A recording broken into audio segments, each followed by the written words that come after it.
with no greater events than these in the Longbourn family, and otherwise diversified by little beyond the walks to Meryton, sometimes dirty and sometimes cold, did January and February pass away. March was to take Elizabeth to Hunsford. She had not at first thought very seriously of going thither, but Charlotte, she soon found, was depending on the plan, and she gradually learned to consider it herself with greater pleasure as well as greater certainty.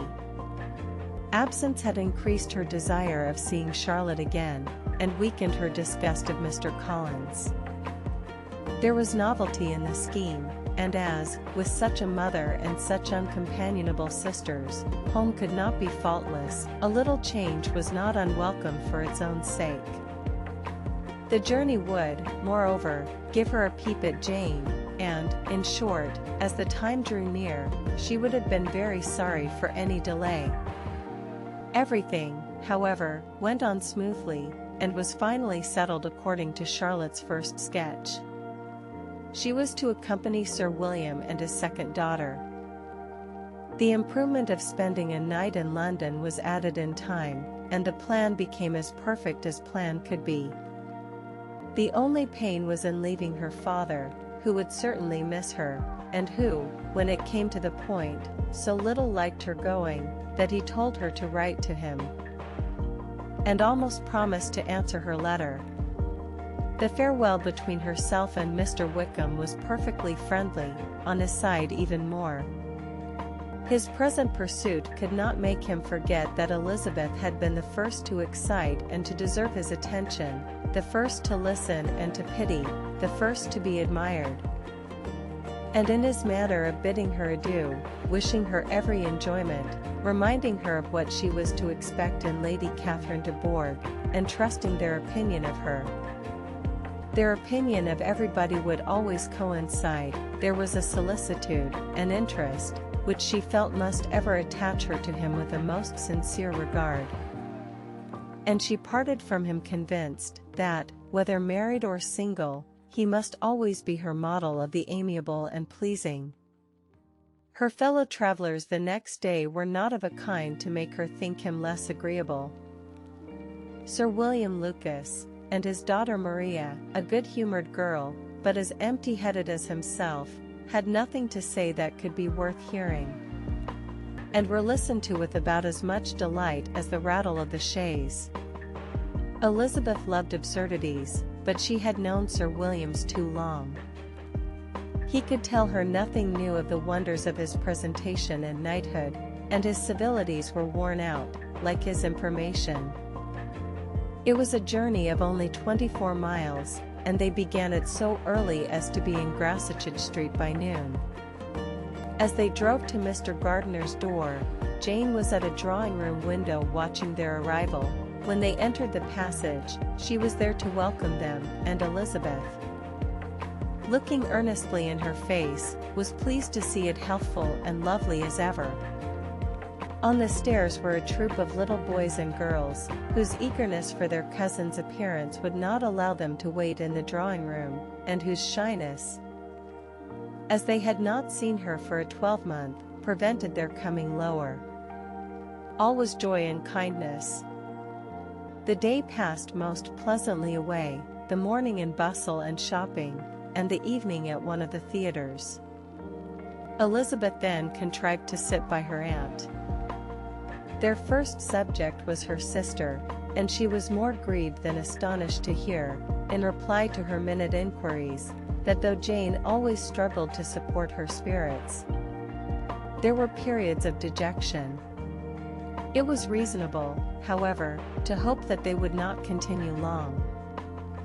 Mrs. Gardiner gave her the particulars also of Miss Bingley's visit in Gracechurch Street, and repeated conversations occurring at different times between Jane and herself, which proved that the former had, from her heart, given up the acquaintance. Mrs. Gardiner then rallied her niece on Wickham's desertion, and complimented her on bearing it so well. "But, my dear Elizabeth," she added, "what sort of girl is Miss King? I should be sorry to think our friend mercenary." Pray, my dear aunt, what is the difference in matrimonial affairs, between the mercenary and the prudent motive? Where does discretion end, and avarice begin? Last Christmas you were afraid of his marrying me, because it would be imprudent, and now, because he is trying to get a girl with only £10,000. You want to find out that he is mercenary. If you will only tell me what sort of girl Miss King is, I shall know what to think. She is a very good kind of girl, I believe. I know no harm of her. But he paid her not the smallest attention till her grandfather's death made her mistress of this fortune? No, why should he? If it were not allowable for him to gain my affections, because I had no money, what occasion could there be for making love to a girl whom he did not care about, and who was equally poor?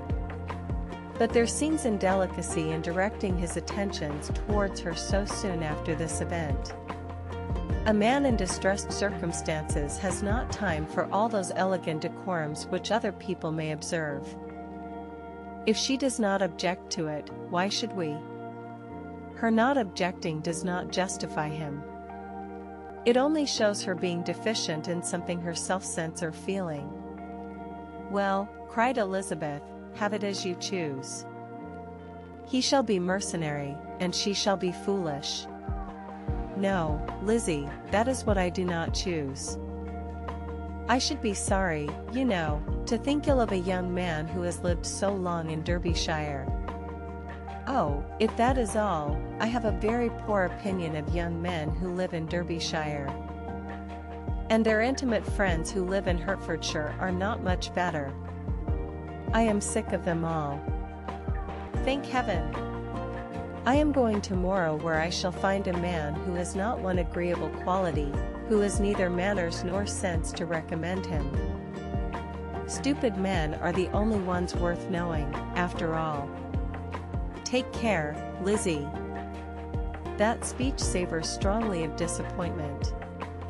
Before they were separated by the conclusion of the play, she had the unexpected happiness of an invitation to accompany her uncle and aunt in a tour of pleasure which they proposed taking in the summer.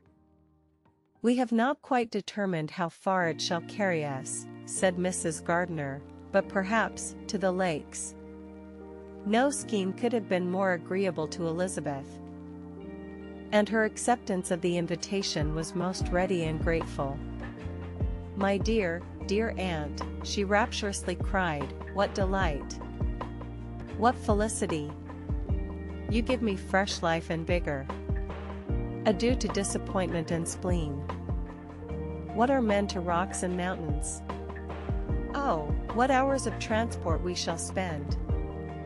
And when we do return, it shall not be like other travelers, without being able to give one accurate idea of anything. We will know where we have gone, we will recollect what we have seen.